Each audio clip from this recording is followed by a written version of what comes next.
आज तो बिखरा है, एक रोज तू निखरेगा ही। ढला है जो आज सूरज, कल सुबह फिर निकलेगा ही। माना तेरी मंजिलें लोहे की जंजीरों में, कि माना तेरी मंजिलें लोहे की जंजीरों में, पर तू तपेगा जब तेरी तपन से वो लोहा भी पिघलेगा ही। मंजिलों के रास्तों में कांटे तो सभी के हैं, पर तेरे अंदर जुनून है तो तू कांटों पे चलेगा ही। हवाएं विपरीत ही क्यों ना चले, तू कदम कदम बढ़ेगा ही। तुझे कल के लिए है तैयार होना, तो आज तो गिरेगा ही। तेरी कोशिश देख हवाओं का रुख, एक रोज तो बदलेगा ही। ढला है जो आज सूरज, कल सुबह फिर निकलेगा ही। हेलो दोस्तों, मैं आज सीनियर सिटीजन ग्रुप के पास बैठा हूँ। हमारे यहाँ पे बहुत ज़बरदस्त अनुभव मिलते हैं और यहाँ बिरला कॉपर में मैं हूँ। बिरला कॉपर में सभी एक साथ बैठे हुए और यहाँ आज कुछ पार्टी था, तो पार्टी का मुझे भी आनंद मिल रहा है। पार्टी में मैं भी हूँ और यहाँ पे बहुत ही अच्छा अनुभव मिलता है। अभी आज मेरा पहला दिन है।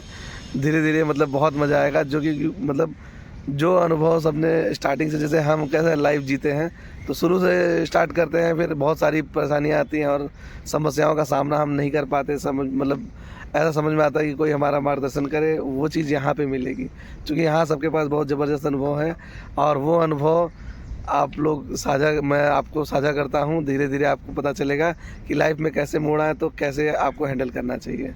ये बहुत मज़े वाली चीज़ यहाँ पे होगी। हमारे बगल में डॉक्टर साहब हैं जो गायनोलॉजिस्ट थे पहले, और उनसे मेरी अभी चर्चा होगी। इस बारे में मैं चर्चा करने ही आया हूँ स्पेशली कि महिलाओं को क्या क्या मतलब ध्यान देना चाहिए। जैसे भी मेथी दाना के बारे में कभी आपसे बात किया हूँ, तो मेथी दाना ऐसा बोला जाता है कि महिलाओं के लिए बहुत ही बड़ा वरदान है।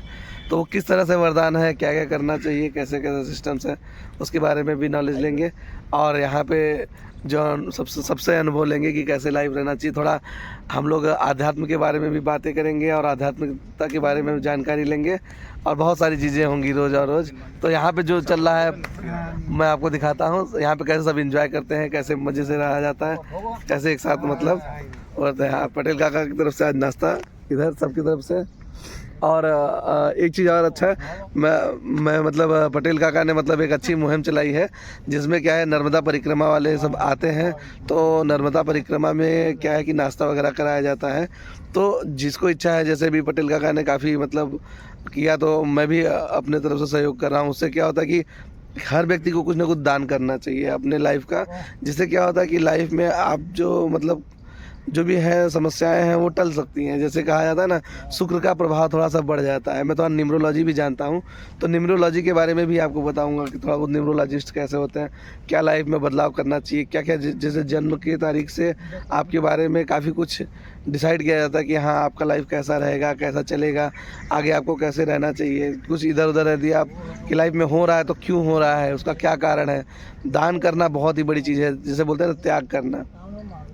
त्याग सबसे बड़ा एक वो है हथियार, जिससे आपके लाइफ को आप बहुत सुदृढ़ और बहुत अच्छा बना सकते हैं।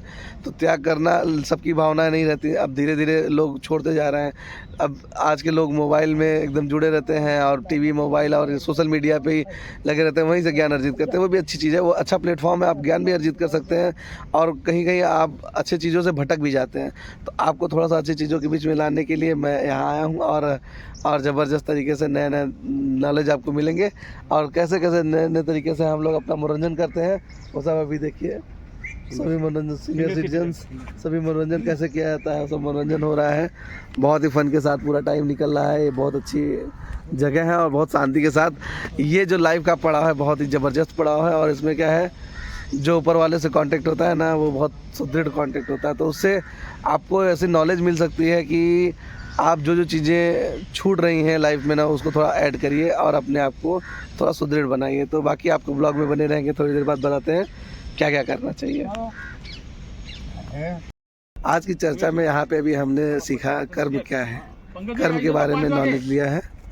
और कर्म के बारे में बताया, मतलब बातें हो रही थी कर्म के बारे में, तो कर्म के बारे में काफ़ी कुछ बातें हुई हैं जिसमें ऐसा पता चला कि भाई कर्म वो है जो मतलब जिससे आदमी को करने से शांति मिले, शांति मिले, आनंद मिले, और उस कर्म का कुछ अच्छा प्रभाव हो, किसी को परेशान न करे, उस कर्म से दूसरों को लाभ हो और शांति मिले। काफ़ी कुछ मतलब चर्चा हो रही थी यहाँ पे। अभी न्यूमरोलॉजी से संबंधित भी हमने चर्चा की, काफ़ी कुछ चर्चा हुआ, तो बहुत सारी चीज़ें मतलब नई नई चीज़ें सामने आई हैं और बहुत ही मज़ा आ रहा है यहाँ पे, काफ़ी कुछ नया सीखने को मिल रहा है। तो कर्म क्या है और जैसे धर्म क्या है, धर्म कैसा रहता है, धर्म किसी को परेशान न करे वो धर्म है, जिससे कोई परेशान ना हो। जैसे किसी के धर्म से किसी को परेशानी होती है, वो जैसे बोलते हैं ना कि अलग अलग धर्म है, अलग अलग टाइप के, कि आवाज़ साउंड से परेशानी हो रही, ये है वो है, तो ऐसा नहीं होना चाहिए। किसी धर्म से किसी को परेशानी नहीं होनी चाहिए। धर्म से ज्ञान मिलना चाहिए, धर्म से रास्ता मिलना चाहिए, धर्म से नॉलेज मिलना चाहिए, धर्म से ऐसी समस्या जो आपकी लाइफ में आ रही है उस समस्या से निकलने का समाधान मिलना चाहिए, वो धर्म है। तो धर्म है, कर्म है, आप समझ सकते हैं। काफ़ी चीज़ें हैं जो अपने आप को बदल सकती हैं, लाइफ अच्छा कर सकती हैं। तो ये सब चीज़ों के पीछे आपको थोड़ा सा आध्यात्म से जोड़ना पड़ेगा और मज़ा आएगा। तो मिलते हैं और मंथन करते हैं, मंथन से नए नए विचार आएंगे और हम आपके बीच में साझा करते रहेंगे। बातों बातों में बात आई है कि भाई सिर किधर करके सोना चाहिए, तो सिर किधर करके सोना चाहिए उस पर हम लोग चर्चा कर रहे थे। तो उसमें क्या है कि देखिए, पूर्व और दक्षिण का जो दिशा है उस तरफ सर करके सोना चाहिए, उत्तर और पश्चिम की दिशा में सर करके नहीं सोना चाहिए। ये क्यों, इसका साइंटिफिक रीज़न क्या होता है कि जैसे धरती जो है ना चुंबकीय क्षेत्र होता है ना, NS पोल, हमने सुना है ना, नॉर्थ साउथ, उत्तरी ध्रुव दक्षिणी ध्रुव। तो क्या होता है कि उत्तरी ध्रुव दक्षिणी ध्रुव में कि जब आप सोते हैं तो आपका क्या होता है कि आपकी बॉडी में रिपल्सन होता है। मतलब जैसे आप यदि उत्तर की तरफ सोएंगे, कहने का मतलब यदि आप पूर्व की तरफ सर करके सोएंगे तो कैसा आपका बॉडी का जो सर्कुलेशन है ना सुचारू रूप से आपकी बॉडी खिंचाव करेगी। तो क्या होगा कि बॉडी का जो सर्कुलेशन है आपका एकदम आसानी तरीके से होगा, आसान तरीके से होगा, तो बॉडी अच्छी तरह से हील करेगी। और जब आप उत्तर या पश्चिम की तरफ सर करके सोएंगे तो आपकी बॉडी में दबाव होगा, मतलब रिपल्सन होगा। मतलब दबाव होने से क्या होगा कि आपकी बॉडी प्रेशर में रहेगी। आप जब बॉडी प्रेशर में रहेगी तो जो आपके ब्लड का सर्कुलेशन है वो उतनी अच्छी तरह से नहीं होगा, जिसकी वजह से आप यदि उत्तर या दक्षिण की तरफ सर करके सोएंगे तो क्या होगा कि आपका जो ब्लड है उसका सर्कुलेशन प्रॉपर तरीके से जो होना चाहिए वो नहीं होगा, जिसकी वजह से क्या है कि आप सुबह सुबह थका सा महसूस करेंगे कि यार अच्छा नहीं लग रहा है, अलग से सपने आ रहे थे, नहीं सो पाया सही तरीके से, नींद नहीं आई है, अच्छे तरीके से टाइम हमारा नहीं जा रहा है, और सुबह में जो आपको एनर्जेटिक फील करना चाहिए वो एनर्जेटिक फील नहीं कर पाएंगे। तो आपकी जो एनर्जी है ना वो एनर्जी नहीं निकल के आएगी, जो आपको काम करने की एनर्जी चाहिए, जो आप सोने के बाद आपको ऐसा लगता है ना कि आप सोइए और आप फिर एनर्जेटिक हो जाइए और आप फिर काम करने में एकदम सक्षम रहिए, बढ़िया सा काम करिए। सो के उठने के बाद ऐसा लगे कि नया फील करते हैं ना, इसलिए सब सुबह सुबह ब्रह्म मुहूर्त में उठना चाहिए। जैसे अभी हम लोग क्या देर से सोते हैं, फिर देर से 8 बजे तक उठते हैं, सूर्य निकल जाता है। सूर्य का कैसा है, जैसे सूर्य उगता है ना तो उसकी एनर्जी जो कॉस्मिक किरणें हैं ना पूरा धरती पे आ जाती है चारों तरफ से, तो कैसा धरती एकदम मतलब ऊर्जावान हो जाती है। और सुबह सुबह एकदम आप मॉर्निंग में उठते हैं और जो दिशा में मैं बता रहा हूँ कि पूर्व दिशा या दक्षिण दिशा की तरफ सर करके सोते हैं, तो क्या होता है कि उससे जो आपकी जो एनर्जी, आपका जो ब्लड का सर्कुलेशन हुआ ना वो पॉजिटिव है, मतलब एकदम अच्छी तरीके से प्रॉपर वे हुआ है। तो आप सुबह में उठेंगे तो बिल्कुल एनर्जेटिक फील करेंगे, कोई भी काम को आसानी से कर सकेंगे बढ़िया से। और जो काम आप मतलब रात के टाइम करेंगे उस काम को दिन के टाइम यदि सुबह के टाइम जैसे आप पढ़ने का काम क्या करते हैं बच्चे, आज के ज़माने के जो बच्चे हैं, जैसे हम लोग भी एक तरह से ले लीजिए, तो उसमें क्या है कि वो कैसा करते हैं कि रात को 12-1 बजे 2 बजे तक पढ़ते हैं और फिर सुबह सो के 10 बजे तक उठते हैं, तो गलत है। इस तरह से गलत है। देखिए आपको मैं बता रहा हूँ कि सुबह उठने से क्या एनर्जी तेज हो जाती है। आप रात को ज़्यादा पढ़ेंगे ना, लेकिन जब एग्जाम हॉल में बैठेंगे ना तो आधा ज़्यादा ब्लैंक हो जाएगा कि अरे पढ़ा क्या था मैंने। तो इस हिसाब से यदि आप सुबह पढ़ते हैं तो आपको कंठस्थ होगा। पहले के विद्यार्थी जो थे पुराने ज़माने के, जैसे अभी हमारा यहाँ बात हो रहा था, तो सुबह सुबह उठते थे, सुबह पढ़ते थे, वो चीज़ें एकदम क्लियर रहती थी। आज भी उनको वो चीज़ें याद रहती हैं, एकदम कभी भूलते नहीं है, हर एक चीज़ को एकदम परफेक्ट रखते हैं। तो सोने का भी बहुत महत्व है, हर चीज़ का एक महत्व है, खाने का, पीने का, कब खाना चाहिए, कब पीना चाहिए, क्या खाना चाहिए, क्या नहीं खाना चाहिए, उसके ऊपर भी चर्चा किया जाएगी कि सुबह में खाने से क्या फ़ायदा होता है, रात को खाने से क्या नुकसान होता है, 16 घंटे का इंटरमीडिएट फास्टिंग क्या होता है कि जब आपको 16 घंटे ऐसा करना चाहिए कि खाना ना खाएं, जैसे कहते हैं ना 7 बजे तक खाना खा लीजिए, शाम को 7 बजे तक खाना खा लीजिए, 8 बजे तक, तो सुबह में 10 बजे तक नहीं खाया तो आपका 16 घंटे के लगभग टाइम हो गया।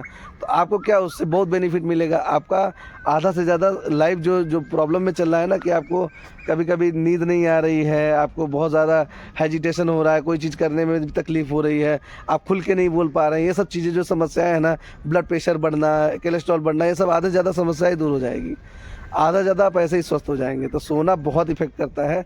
सोने से आपको जो चुंबकीय दबाव है उसका, जैसे मैं बता रहा हूँ आपको, उत्तर और पश्चिम दिशा में सर करके सोने से आपको जो दबाव है ना वो फील होगा और आप सुबह उठ के एनर्जेटिक नहीं फील करेंगे। इसलिए सोते समय